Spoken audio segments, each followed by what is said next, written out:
Replacing a flush handle can give an old toilet a new look and improve its functionality.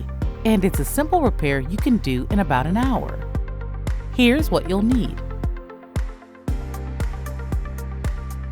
Before buying a new handle, note where the current one is located on the tank.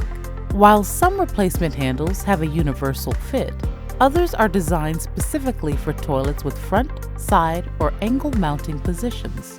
Once you're ready to install the new handle, remove the lid and carefully set it aside. Next, detach the lift chain that connects the lift arm to the flapper. Unhook it from the arm, noting which hole the clasp is fastened into. To detach the old handle, you'll need to loosen the mounting nut. Use an adjustable wrench if necessary. On most toilets, this nut is reverse threaded, so you'll turn it clockwise. Then remove the handle by slipping the lift arm through the hole. To prepare the new handle for installation, remove the nut and O-ring. Then insert the arm through the hole. Once in position, slide the rubber washer on and hand tighten the nut counterclockwise. Use a wrench to ensure a snug fit.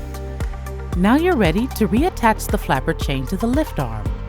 First, try attaching it in the same hole as the old arm. Flush to check its functionality, then adjust as needed.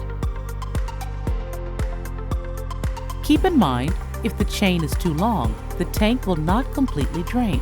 And if it's too short, the flapper will not seat properly, allowing the water to drain continuously.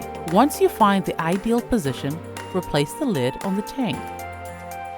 Good luck, and thanks for shopping at the Home Depot.